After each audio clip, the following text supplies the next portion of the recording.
Պահանջում է Ադրբեջանը կամ տվել ենք կամ տալու ենք, դրանից հետո կլինի խաղաղություն։ Արցվաշենի թեմայով Փաշինյանական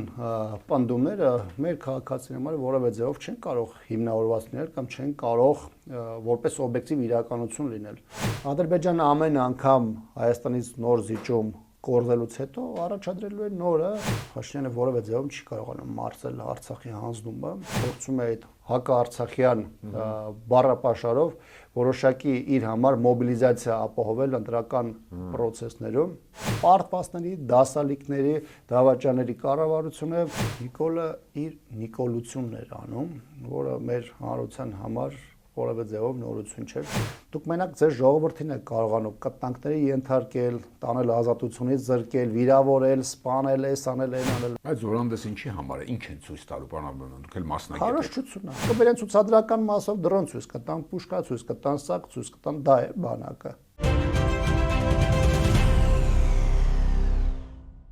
Նախընտրական քարոզարշավը հասել է գրեթե միջնամասին։ Սենսացիոն հայտարարությունների փոխադարձ վիրավորանքների պակաս չեն զգում։ Ճակատամարտն իհարկե ավելի կենցաղային, քան քաղաքական բառապաշարով է։ Բարև ձեզ, ես Արկադի Գրիգորյանն եմ, կիզակետում այսօր։ Արդյոք անվտանգային բաղադրիչը կարևորվում է այս ընթացքում եւ որքանով է հաղթող իշխանության այսպես կոչված խաղաղության թեզը։ Ազգային ժողովի պատիվ ունեմ խմբակցության քարտուղար Տիգրան Աբրահամյան, բարի գալուստ կիզակետ։ Շնորհակալ եմ հրավեր ընդունելու համար։ Եվ այսպես Փաշինյանն այս շաբաթ քաղաքացու հարցին ի պատասխան ադրբեջաներենով գյուղերի անուններ տվեց, հա, ինչը շատերին ենթադրություն առիթ տվեց, որ ինչ-որ բան են հանձնելու, անկլավների մասին էր խոսքը, ինչի մասին էր խոսքը։ Կար նման ծրագիր, հիմա բարձրաձայնեց Փաշինյանը, որտեղ ուղիղ հարց տվեց քաղաքացիներին, էլ ինչն եք հանձնելու։ Եվ այս կոնտեքստում ինչու է ավելի շուտ սկսել հիշատակել Արցվաշենը, դա ռեալ բան է մեզ համար։ Ինչպես որ նկատել էր Վայո Հովհաննիսյանը այլընտրանքային նախագծեր խմբից, ասում էր նա ասել է արդեն Արցվաշենը Հայաստանը եւ վերջ, բխող հետևանքներով։ Այս ինչ է նշանակում։ Նախ ասենք այն հանգամանքից, որ Փաշինյանական անվտանգային թեզի ներքո բովանդակություն գոյություն չունի։ Այսինքն եթե պարզ ասենք, ինչ է ասում Փաշինյանը, ինքը ասում է մենք Ադրբեջանի հետ կհասնենք պայմանավորվածության, իսկ դրատակ ինչ պետք է հասկանալ, այսինքն ինչ պահանջում է Ադրբեջանը կամ տվել ենք կամ տալու ենք, դրանից հետո կլինի խաղաղություն, էլի զինված ուժեր, էլի բանակ էլ եւ այլն եւ այլն։ Այսինքն շատ պարզ ասած նրա ասածը դա է, որտեվ տակը կոնցեպտուալ առումով անվտանգություն գոյություն չունի։ Ասում է թե Ադրբեջանը մեզանից այլ ակնկալիք չունի, ինչի՞ մեր վրա պետք է հարձակվի։ Հասկանում եք, չէ՞, որ այս կոնցեպտի տակ իշխանություն գրավելը կամ իշխանություն պահելը նշանակում է, որ մենք բացում ենք ամրոցի դռները եւ սպասում ենք հերթական հարձակմանը, սա մեկ։ Ինչ վերաբերում է այսպես կոչված անկլավներին, ապա Փաշինյանը այնքան որ թարմացնում է մարդկանց հիշողությունը, որովհետեւ այդ տարածքների հանձնման մասին մեկ անգամ չէ որ դրանք խոսել են։ Ավելին, երբ որ նույնիսկ 2024 թվականի այդ 4 գյուղերի հարցը դեռևս չէր լուծել ադրբեջանական ձևով, այն ժամանակ էլ շատ պարզ ասում է, որ կա 8 գյուղ, որը պետք է հանձնվի։ Հիմա տեսեք, այստեղ ամենամեծ խնդրեմը այն է, որ ամեն կերպ իշխանությունը փորձում է կամ թաքցնել, կամ որևէ կերպ չանդրադառնալ այն տարածքներին, որոնք գտնվում են ադրբեջանական վերահսկողության տակ։ Նախ Արցվաշենի թեմայով Փաշինյանական պնդումները մեր քաղաքացիների համար որևէ ձևով չեն կարող հիմնավորված լինել կամ չեն կարող որպես օբյեկտիվ իրականություն լինել, որովհետև նույն անձը Արցախը հռչակում էր Հայաստան, ապա հանձնում, իսկ հիմա ամեն գնով փորձում է արդարացնել դրա հանձնումը, այդ նույն մարդը, որը 21 թվականի խաղաղության դարաշրջան էր խոստանում, դրանից հետո իր վերահսկած Հայաստանի Հանրապետության տարածքների մի մասը անցան ադրբեջանական օկուպացիայի տակ եւ այլն։ Այսինքն սրանից հետո Արցվաշենի կամ այլ բնակավայրերի հիշատակումը որպես Հայաստանի վերադարձվող տարածք նույնիսկ որևէ ձևով չի կարող մեր քաղաքացիների համար վստահություն ներշնչել։ Այս իշխանության ողջ խոսույթը կառուցված է Ադրբեջանին ինչ որ բան տալու, դա կլինի տարած, դա կլինի քաղաքական խաղակարգ կամ մեկ այլ բան, դրա դիմաց որևէ բան չստանալու ակնկալիքով։ Բանավոր են այդ պայմանավորվածությունները, հա, անգլիաների, այսպես կոչված անգլիաների մասով։ Կան նման բանավոր պայմանավորվածություն ըստ ձեզ։ Քանի որ երկու կողմից կա հանձնաժողովներ, որոնք փոխվարչապետների մակարդակով աշխատում են, սակայն շատ չնչին տեղեկատվություն են փոխանցում, ես ենթադրում եմ, որ դրանք կուլիսներում քննարկվող հարցեր են, եւ Փաշինյանը նաեւ առիթը օգտագործեց, որպեսզի դա մեր հանրության համար որոշակի տեղեկատվական նախապատրաստման օպերացիա իրականացնի։ Ինչպես արել էր։ Այս պարագայում եթե նայեք, Արցվաշենի մասին խոսենք, ինքը հա լավ Հայաստանի տարածք է, բայց որքանով է ռեալ, ենթադրենք այսպեսի հարց դնի մարկանց առաջ, պայմանական Տիգրանաշենը, որ ասում ենք, տանք նրանց, Արցվաշենը մեզ, բայց չէ որ դա Ադրբեջանի տարածքի հա մեջտեղում է, ռեալ է, ով է գնալու այնտեղ ապրի։ Այսինքն, ինչպես ենք մենք դա կապիտալիզացնելու որպես Հայաստանի տարածք, ուզում ասել, ո՞րն է իմաստը։ Տիգրանաշենն է ավելի կարևոր թե Արցվաշենը, հաշվի առնելով նաև ռազմավարական ճանապարհ եւ այլն։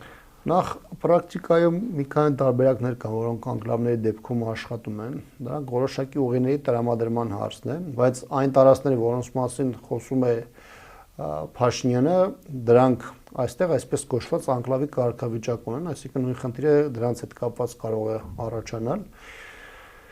Դիտարկումը, համանազատման գործընթացը նաև դիտարկում է որոշակի տարածքների փոխանակություն։ Արցվաշենը տարածքային առումով շատ ավելի մեծ է, քան իր թվարկած տարածքները, գյուղերը կամ բնակավայրերը ըստ դեպքում,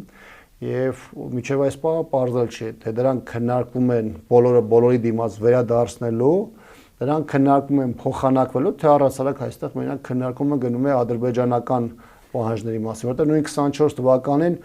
երբ որ հիշում եք այդ process-ը մեկնարկել էր եւ Փաշինյանը խոսում էր այդ 4 յուղերի ադրբեջանական լինելու մասին, դրանք հանձնելու մասին, խոսում էր օրինակ Բերքաբերի հատվածում ադրբեջանցիների օկուպացված տարածքների վերադարձի մասին, բայց 24 թվականը անցավ, Փաշինյանը հանձնեց այդ 4 գյուղերը, բայց դրա դիմաց Բերքաբերի այդ տարածքները, որոնք գտնվում են ադրբեջանի օկուպացիայի տակ, այդպես է մնացին։ Դրա համար չկա որևէ ողջամիտ մարդ, ով որ հավատում է, որ Փաշինյանը դրա դիմաց որևէ բան ստանալու է։ Իդեպ մի բան էլ այստեղ ավելացնեմ, երևի 1 ամիս առաջ էր ադրբեջանցիները երբ որ խոսում էին դելիմիտացիայի մասին, դա առաջին անգամ չէր իհարկե այդ միտքը հնչում, դրանք շատ վստահ ասում էին, որ process-ը գնալու է, բայց ասում են, որ դա շատ երկար ցկցկվող գործընթաց է։ Այսինքն Փաշինյանը երբ որ ասում է, գիտեք, այս կամ այն տարածքը դելիմիտացիայի հետևանքով կամ արդյունքում վերադարձվելու Հայաստանի Հանրապետությանը, դա շատ անորոշ գործընթաց է, որը կարող է տասնամյակներ տևել, դա կարող է ինչ-որ տեղ կանգնել, դա կարող է ընդհանրապես տեղի չունենալ, բայց այստեղ խնդիրը այն է, որ Հայաստանը այն ինչ որ պահանջում է Ադրբեջանը, կարևոր չէ դրա համար դելիմիտացիա դեմ թե այլ բան, միանգամից հանձնում է Ադրբեջանին, պահանջները կատարում է, իսկ այն ինչ որ վերաբերում է Հայաստանի Հանրապետությանը, դրանք միջև այս պահը որևէ ձևով կյանքի չեն կոչվել։ Իսկ ինչ է կարծում, օպտիմալ չէ լինի այդ տարբերակը, թե Հայաստանի իշխանությունը դա չի կարող անել։ Օպտիմալ լիներ, որ ում ինչ կա մնար իրեն, այսպես ձևակերպեմ, էլի, որ ադրբեջանցիները աշկ չունենային Տիգրանաշենի վրա, մենք էլ ինչպես ապրել ենք առանց Արցվաշենի, այսքան տարի այդպես էլ ապրեինք, զուտ ռազմավարական Հայաստանի Հանրապետության շահերից բխող։ Ես կարծում եմ, երկրի ներսում դրա հետ կապված պետք է որոշակի դիսկուրս ծավալել, հատկապես արցվաշենցիների հետ։ Արցվաշենցիների մի մասը ապրում է այդ հարակից բնակավայրերում, Ճամբարակում են ապրում, Վարդենիսի հատվածում են ապրում։ Վերջի տարբեր բնակավայր կան, որտեղ մարդիկ ապրում են, այսինքն առանց նրանց կարծիքը հաշվի առնելու դժվար է այս թեման այս ձևով շրջանցելը, բայց կարծում եմ օպտիմալ լուծումներ կարելի է գտնել։ Այստեղ խնդիրը այն է, որ Ադրբեջանը այստեղ այսպես ասեմ, քայլ ձեռնարկի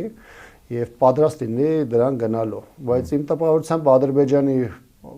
միակ նպատակը Հայաստանից տարբեր բաներ փոխելն է, իր ակնկալիքները սպառելն է, բայց Հայաստանին որևէ բան տալու կամ հնարավորություն ստեղծելու որևէ քայլ չի ձեռնարկում։ Այսինքն մենք հիմա քննարկում ենք օպտիմալը հավասարին տարբերակը, բայց Բաքվում այդպես չեն մտածում, ճիշտ հասկացա ես։ Միանշանակ, գիտեք, դելիմիտացիա, անվանումն է դելիմիտացիա, որովհետև այն ինչ որ տեղի ունեցել մեզ հետ, այդ 4 գյուղերի մասով, դա դելիմիտացիա չէ, դա աղճատված ինչ-որ process է, որ անում դրան դելիմիտացիա, փորձելով օրինականացնել այդ տարածքների հանձնումը։ Միջազգային իրավունքը չի կարող մի երկի դեպքում մեկ ձևով աշխատել, մյուսի դեպքում այլ ձևով աշխատել։ Հիմա նույնը վերաբերում է դրան, եթե դու գնացել ես process-ի, ապա հայելային ձևով պետք է նաև նույն իրավունքի նույն սկզբունքների հիման վրա Ադրբեջանը համապատասխան քայլ իրագործել, որը չի իրագործել։ Օրինակ Ջերմուկի կողմից հետ գնար ենթադրենք։ Դեռ այդ Ջերմուկը Բերքաբերի ես օրինակ բերեցի, բայց դա Ջերմուկը շատ ակնհայտ է, բայց Ադրբեջանը այս իրավիճակում որևէ երևացող բան չի անում կամ նույնիսկ ցույցել չի տալիս, որ օրինակ Ջերմուկի հատվածում, Սևլիչ, Իշխանասար կամ մնացած հատվածներում որևէ ձևով պատրաստում է դելիմիտացիայի գործընթացի, որովհետև այն ինչ որ գոնե մեր համար ակնհայտ է, Ադրբեջանը նույնիսկ դա է փորձում ցույց տալ, որ ակնհայտ չէ քննարկման հարցեր կան, տարբեր քարտեզներ կան, այսինքն սա մեր համար հավերժ խնդիր է դառնալու, հավերժ բեռ է դառնալու հաջորդ բոլոր կառավարությունների համար, որովհետև այս իշխանությունը ստեղծել է այնպիսի իրավական բազա, նկատի ունեմ համաձայնեցրել է Ադրբեջանի հետ այնպիսի կանոնակարգ սկզբունքներ, որոնք Ադրբեջանը ցանկացած ժամանակահատվածում մեր դեմ աշխատացնելու է եւ դա մշտական կոնֆլիկտի աղբյուր է լինելու։ Այսինքն դուք այս թեման եզրափակելով երաշխիք չեք տեսնում, որ անգամ այնի ասում եք 4+4, չէ՞, այն 4-ն էլ որ այսպես ասենք տա կամ վերադարձնի, երաշխիք չեք տեսնում, որ Ադրբեջանը գոնե որոշ հատվածից մեր դուրս կգա, ճիշտ եմ հասկանում։ Ադրբեջանը համայն դեպս որևէ ձևով ցույց չի տվել, իրենց քաղաքական խոսույթը թեև որոշակի քողարկված է այս պահին գործում, այն ինչ որ ժամանակին շատ ավելի ակնհայտ են ասում, հիմա դիվանագիտական որոշակի տերմինաբանության ներքո են ասում, որը հասարակության ոչ բոլոր խավերի համար է հասուդառում կամ ընկալվում է, բայց նրանց իրավիճակը չի փոխվում։ Ես համոզված եմ, ինչպես եղել է 20 թվականին, 20-ին հաջորդ ժամանակահատվածում հետպատերազմյան, Ադրբեջանը ամեն անգամ Հայաստանից նոր զիջում կորզելուց հետո առաջադրելու է նորը եւ սա դառնալու է այնքան ժամանակ, մինչեւ չհասնի իր առավելագույն նպատակներին։ Չի մասին, որ չի թաքցնում ալևը։ Լավ քարոզարշավի ժամանակ ինչ է Փաշինյանը մնում երկու օր մեկ հիշում Արցախի մասին։ Տեսեք, պարադոքսալ չէ, նույն մարդը գոչում էր, որ Ղարաբաղի շարժում է։ Փակված է էջը, փակված է Արցախի էջը, ամեն փակված է։ Ինչն է ստիպում իրեն, անկախ նրանից որ մարդիկ փողոցում դուրս են գալիս եւ դրանք կանադարանք իրեն հիշեցնում են։ Իրեն ինչն է ստիպում անընդհատ կրկնել, որ այնտեղ ոչ մի բան չի կառուցվել, երբեք մերը չի եղել, տարբեր բաներ գիտեմ, տեղյակ եք հաստատ խոսքին ու բարձր աշխատավարձ են ստացել Հայաստանի հաշվին եւ այլ եւ այլն։ Ինչն է ստիպում, ինչ կա դրա տակ։ Փակված էջը ինչու է բացում այդ բարագայում։ Երկու հանգամանք կա, առաջինը Փաշինյանը որևէ ձևով չի կարողանում մարզել Արցախի հանձնումը, որովհետեւ մարդիկ նույնիսկ նրանք, ովքեր չեն բարձրաձայնում, չեն խոսում, չեն արտահայտվում, այդ մարդիկ էլ համարում են, որ Նիկոլ Փաշինյանն է հանձնել, դավաճանել այս ժողովրդին, սա մեկ։ Երկրորդը Արցախցիների թեման Փաշինյանի համար դարձել է հասարակության մեջ բաժանար գծերի խորացման մոտեցում, փորձում է դրանով հասարակության տարբեր խմբերի մեջ նաև թշնամություն սերմանել, այն ինչ որ 2018-ից հետևական ձևով առաջ է տարվում, այս փուլում է, թե նկատել եք, փորձում է այդ հակաարցախյան բառապաշարով որոշակի իր համար մոբիլիզացիա ապահովել ընտրական process-ներում։ Առաջ են բերվում թեզեր, որոնք միգուցե կարճաժամկետ կտրվածքով իրեն կարող է որոշակի առաջխաղացում ապահովել իր դիրքերում, բայց սրանք միջնաժամկետ, երկարաժամկետ կտրվածքով մեր հասարակության համար եւ հայ ժողովրդի համար դառնալու են կատաստրոֆիկ հետևանքներ, որովհետեւ չես կարող դու քո հասարակության մի հատվածին կամ քո ժողովրդի մի հատվածին հակադրես մյուսին։ Այդ թշնամությունը եղբայրները ասում մեկ տեսար, արցախցիներին ասում, այստեղ տնավորվեք ու հետո տեսնում ենք փողոցում։ Այն ինչ որ ինքն է անում, դրանք տասնամյակներով իրենց ծանր հետևանքները թողնելու են մեր հասարակության վրա։ Սա նաև խնդիր է տարբեր փուլերում, տարբեր ճգնաժամային իրավիճակների համար։ Առհասարակ Հայաստանի Հանրապետության զարգացման շրջափուլում մեր ժողովրդի եւ նրա ներուժի այսպես ասեմ մոբիլիզացիան ապահովելու համար ոնց կարող է ապրել հասարակությունը ներքին համերաշխության միասնականության համախմբան պայմաններում երբ որ հասարակության տարբեր խմբերի փորձում են միմյանց դեմ թշնամություն սերմանել հասկանում եք սա որևէ հարցում կլինի պատերազմ կլինի տնտեսության կառուցում պետության կառուցման ժամանակահատվածում մշտապես դառնալու է խոչընդոտ Փաշինյանի բնականաբար դա չի հուզում, ինքը շատ լավ գիտակցում է, թե դա ինչերի է բերելու, բայց իր համար կա որոշակի կարճաժամկետ նպատակներ եւ դրան հասնելու համար ինքը գնում է դրան։ Այսինքն ձայներ բերելու մեթոդը է սա, մեթոդներից մեկն է, ճիշտ եմ հասկանում։ Տեսեք, ձայներ բերելու մեթոդը է, փորձվում է Արցախի հարցում զիջողականությունը, պարտողականությունը, փորձում է բերել եւ համացան մեջ դնել այլ լրիվ այլ իրադարձություններ, որն այստեղ իրականությունը այն է, որ Փաշինյանը փորձելու ամեն կերպ մեր ժողովրդի հերոսական ջանքերը, մեր ժողովրդի այն կամքը, որը դրսևորվել է վերջին 3 տասնամյակի ընթացքում, որը ինքը ամբողջությամբ զրոյացրել է, փորձելով դրանք անընդհատ խեղաթյուրել, եղած հերոսական պայքարը ներկայացնել այլ լույսի ներքո, հաղթածներին փորձում է հակադրել պարտվածներին, փախածներին, դասալիկներին եւ այլն։ Տեսեք իր կառավարությունը, պարտվածների, դասալիկների, դավաճանների կառավարությունը, բայց նա փորձելով իր վրայից խարանը մաքրել, փորձում է դա բերել եւ պրոյեկտել հասարակության տարբեր խմբերի եւ առաջին հերթին արցախների դեմ։ Փախած բառը շատ է սիրում, այո։ Առաջին պատերազմ, երբ որ պաշտոնապես համարվում է 6000 զոհ է եղել, 6000 զոհից 3500-ը եղել է փոքր Արցախում։ 44 օրյա պատերազմ, եթե նույնիսկ վերցնենք իրենց պաշտոնական հրապարակված 4000-ին մոտ թիվը, մոտապես 900 զոհը եղել է Արցախում։ Տեսեք Արցախի Հայաստանի բնակչության տարբերությունը, որը մոտ 20 անգամվա տարբերություն է, բայց զոհերի որոշակի տարբերությունը, երբ որ նայում ենք, թե որը ինչ տեղ ունի, տեսեք 1/5-ը, այսինքն 20%-ը արցախցիներ են։ Այսինքն այս իրավիճակում մարդկանց այդ բլոկադայի, զոհությունների, կամքի մշտական պայքարի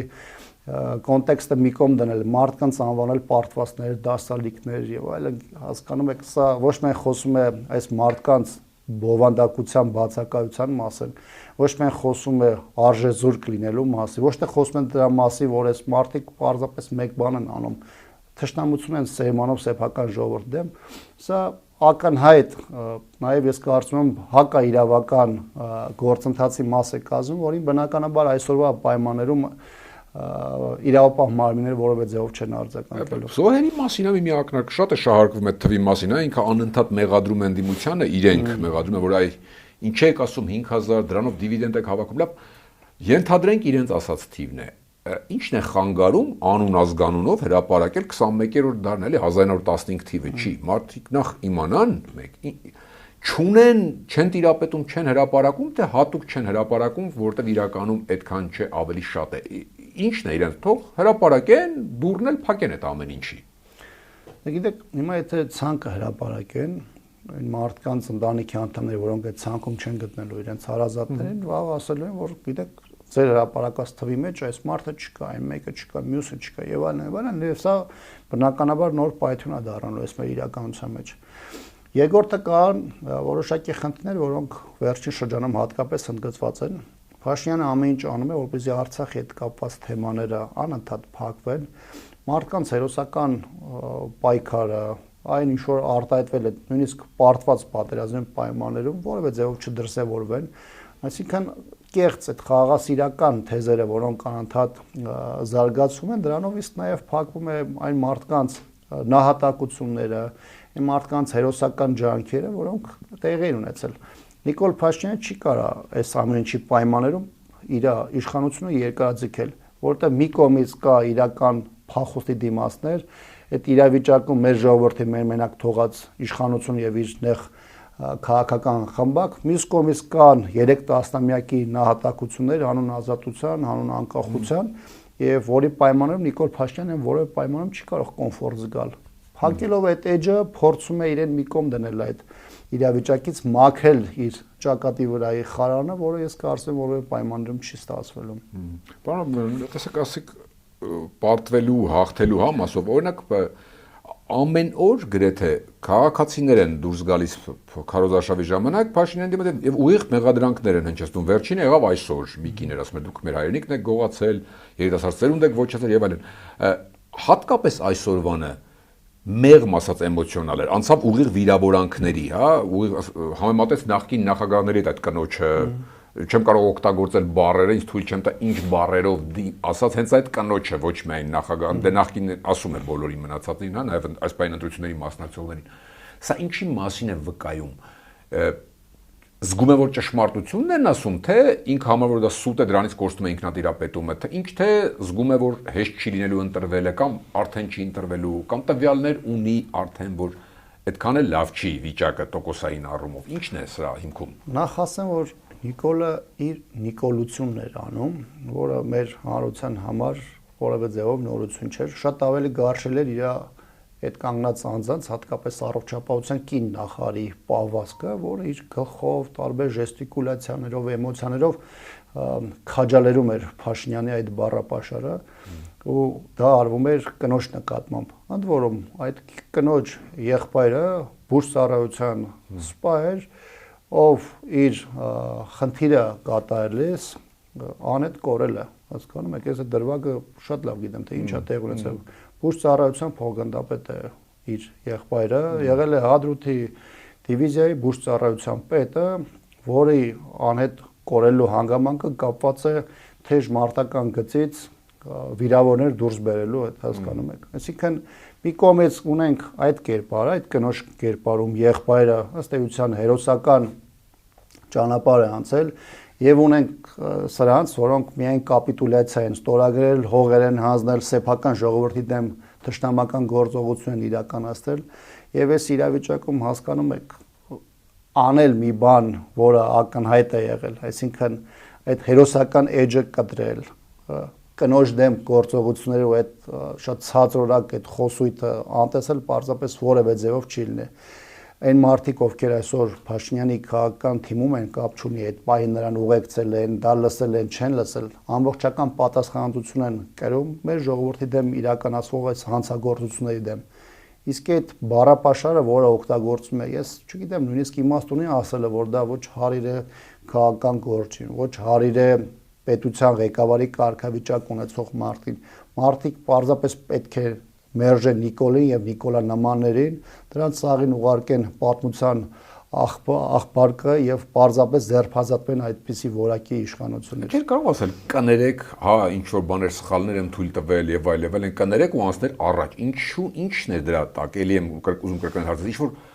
բաներ կա, որ այդ ասածից բացի իրեն նյարդայնացնում են ընտրությունների հետ կապված։ Իրականությունը, ախր գիտեք, փաստեր, ցանկացած մարդ, ով խոսում է փաստերով, իշխանության մոտ դա առաջացնում է այդպիսի ռեակցիա, որովհետև փաստարկված ձևով որևէ մեկին արձագանքելու հնարավորություն չունեն։ Տեսեք, իրանք շատ լավ են նշում, երբ որ ինչ-որ մեկին անց վիրավորում է, որովհետև այդ վիրավորելու ու այդ ձևի անբարոյական վարքագծի մեջ որևէ մեկ իրենց չի կարող վազանցի ենթարկել, հասկանում եք, բայց երբ որ որևէ մարդ դուրս է գալիս, մարդը որևէ առողջություն չի կոռուպցիայի հետ, որևէ կապ չունի հանցագործության հետ, պարզ ճակատով գալիս է եւ դեմքին ասում է ճշմարտությունը, շատ ավելի խոցելություն այս իշխանությանը տալու որևէ հնարավորություն չկա։ Դրանով է պայմանավորված, որ սրանք իրենց իր բանից դուրս են գալիս, կոնտրոլից դուրս են գալիս, այդպիսի վարքագիծ են դրսևորում։ Մի կողմից էլ նաև մեր հասարակության համար հերթական անգամ շատ ավելի բարձրորոշ են դարձում իրենց իրական էությունը եւ իրենց տեսակը, որը ոչ քաղաքական, ոչ էլ սովորական հասարակական հարաբերությունում տեղ ունենալ պարզապես չի կարող։ Ձեր միքել մասնագիտական թեման նեղ Սուրեն Պապիկյանին են ակտիվացրել քարոզարշավում, պաշտպանության նախարարը գնաց արձակուրդ եւ այլն, էլի տերմինոլոգիա ունի, երեք ասում են ընդդիմությանը կտարորեն կանցնենք, դրան զուգահեռ երեք թվեր հնչեցնում, որ բանակին ինչքան են հատկացրել այս ամբողջ ընթացքում, Պլյուս մայիսի 28-ի այդ շատ լայնորեն գովազդվող զորահանդես, թե ինչ, որ անգամ տեխնիկան պահելու են մի քանի ժամ, թե ինչ Փաշինյանից որ մարդիկ տեսնեն, ինչ էֆեկտ են սպասում, ընդհանրապես Պապիկյանի այս գործոնը ինչի մասին է։ Գիտեք, Սանկսկի երեսը նույնիսկ չունեն, որ Հելեն Այձևի բաներ խոսան։ Ես որ նայում ասում եմ, դուք այդքան արժանապատվություն ունենայիք այդ 44-օրյա պատերազմին, դրան հաջորդած ժամանակահատվածում ադրբեջանական ագրեսիան հետ կմղեիք, այդ ադրբեջանական այդ առաջապահ ստորաբաժանումներին ձեր ոտի տակ գցեիք կամ վրեներով կանցնեիք։ Դուք մենակ ձեր ժողովրդին եք կարողանում կտանքների ենթարկել, տանել ազատությունից զրկել, վիրավորել, սպանել, այս անել, այն անել, հասկանում եք։ Այդ որ նայում ես այդ պաշտպանության նախարարի կեցվածքը, այդ ինչ է, այդ պիկապների վրա կանգնած, գլխարկները դրած, այդ կիսատ բաները, դրոշները դոշներին տնգած, բայց նույն պաշտպանության նախարարը չէր, որ Աղդամից նկարներ դնում, ասում էր Աղդամի իմ հայրենիքն է, Աղդամի նռերը դնում էր, բայց դրանք ամոթ ունեն, դրանք այդ նվազագույն չափի ամոթ չունեն, հասկանում եք։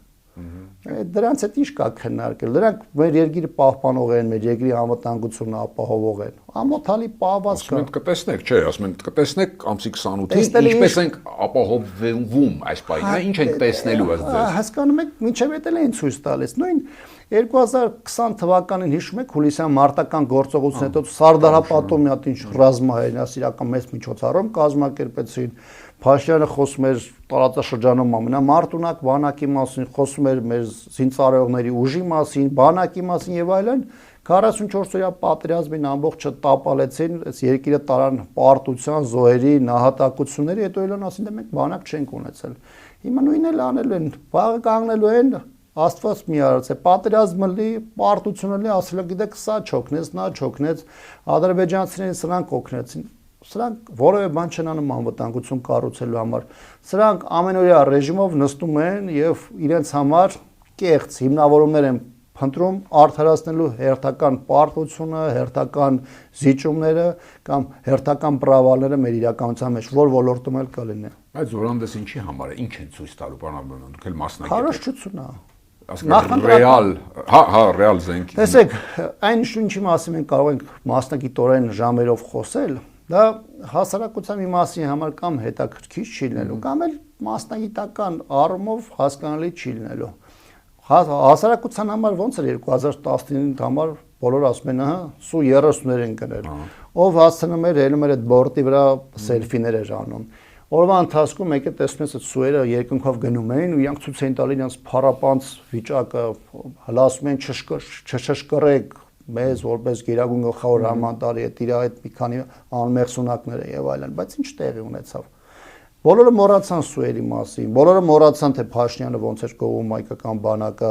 ոնց էր խոսում դրա փառավոր ճանապարհի կամ ուղիների մասին։ Այսինքն իրենց ինչ պետք է անում։ Հիմա կբերեն ցուցադրական մասով դրոն ցույց կտան, պուշկա ցույց կտան, սակ ցույց կտան, դա է բանակը։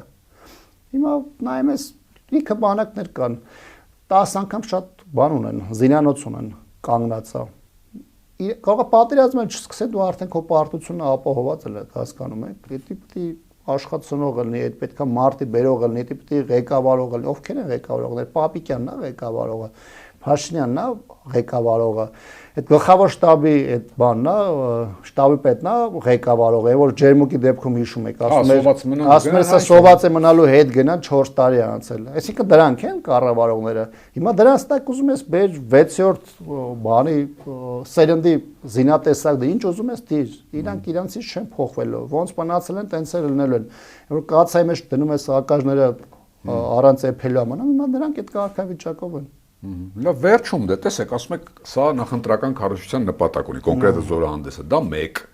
դրսից մի շարք երկրների աջակցությունը 2, որոշ երկրների լոյալությունը 3, ներսում էս առողջապահության համակարգ, 3 խմած եւ վարորդական իրավունքը կորցրած վարորդներին, հա, մի ժեստ, որը դեռ իհարկե չի իրագործվում, բայց երևի կիրագործվում։ Արտադիր ժամկետային ծառայության 6 ամսով կրճատում։ Բազմաթիվ նման բաներ, իրես գոռալը, բան, վստահությունը մենք եւ այս ամեն ինչով հիմա շանսերը ընտրությունների հետ կապված, ինչպես է գնահատում իշխանության ու ընդդիմության եւ քարոզարշավի ընթացքը տեսնելով։ Տեսեք, թվում է թե ինչքան ընտրական պլյուսներ կան իր համար, վարչական ռեսուրսներ գումարած։ Ինչ եք տեսնում 21-ի տարբերություն։ Երկու հանգաման կա, նախ ակնհայտ է, որ այս իմ, ձեր եւ նաեւ այլ գործոններ, որոնք այս նախընտրական արշավի համար նախատեսված են եղել, դրանք ընտրական process-ներում որոշակի ազդեցություն թողելու են ընտրազանգվածի վրա։ Մյուս կողմից հիմա գիտեք, հիմա ես նայում եմ տրամաբանություն, նվազագույն տրամաբանական միտք ունեցող մարդուն, երբ որ ասում են տեսեք, մենք դες խաղաղություն ենք բերում։ Այն մարդը որ տեսել է թե սրանք մեր ժողովրդի գլխին ինչ են բերել, հիմա ինչ կապ ունի այդ մարդկանց համար, թե ինչ են սրանք ասում։ Որովհետև շատերը չեն բացելու ծրագիրը չեն նայելու։ Իրանց համար կա Փաշինյան, որը իրանց համար պարտվողականության, զիջողականության ու այլանդակության սիմվոլ է, հասկանում եք։ Դու ինչ ուզում ես գնա խոստացի, ինչ ուզում ես ցույց տուր։ Ես չեմ կարող ասել հասարակության որ հատվածի կամ թվական առումով որի վրա ինչ ազդեցություն է դա թողնելու։ Բայց մեր հասարակությունը իրենց չի նայում որպես ուժի, որոնք նոր են ուզում գան իշխանության։ 8 տարի իշխանության են եղել, ամեն մարդ իր ընտանիքի, իր հարազատների շրջապատի վրա տեսել է թե ինչ է մեզ տեղի ունեցել։ Ի վերջո մարդը պետքա պատասխանի, ինքը ուզում է որ իր երկրի ղեկավարը այդ լեքսիկոնով, այդ բառապաշարով հարաբերվի տարբեր քաղաքացիների հետ, այն քաղաքացիների հետ, որոնք չեն էլ կիսում իր տեսակետը։ Հիմա ինչքան ասում են, ինչքան մարդ, այնքան կարծիք։ Եթե դու ընդունում ես, որ քո երկրի ղեկավարը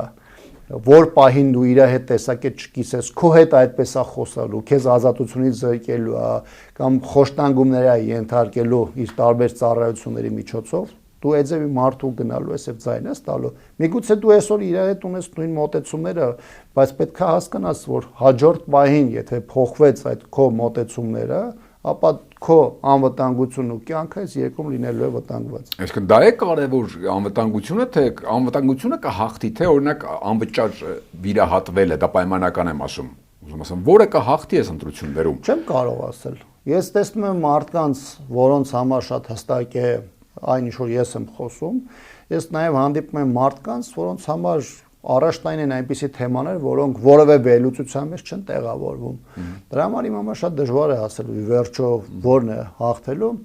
ընդ որում թեև ընդհանուր դինամիկա մոտավորապես պարզ է, թե ինչ ոնց է process-ները ընթանալու, որևէ նոր բան չի երևում,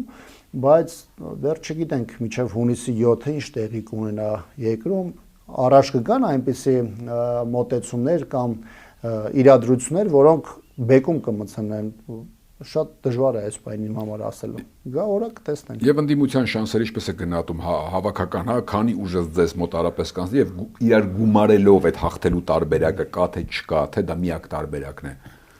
Ես չեմ ուզում կանխատեսումներ անել, կարող եմ ասել, որ հանրապետականը թեպետ անմիջական մասնակցություն չունի process-ներում, բայց այս ողջ ընթացքում սկսած հանձնաժողովում իր տեղերով, վերահսկողական ֆունկցիայով վերջացրած ընդհանուր քաղաքական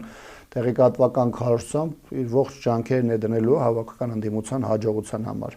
Ակնհայտ է, որ կան որոշակի ուժեր, որոնք ունեն հայտ են ներկայացրել շեմը հաղթահարելու համար, հաջողություն ունենալու համար, այդ հիմնական ընդդիմադիր ուժերից որքան շատ այդ ուժերը անցնեն եւ որքան շատ ձայն հավաքեն, բնականաբար դրանից է կախված լինելու ընդհանուր հաջողությունը։ Կա ֆավորիտ, Սամվել Կարապետյանի ղեկավարած ուժն է, բայց առանց մյուս բոլոր ուժերի, ընդդիմադիր իրական ուժերի հաջողության, անցումային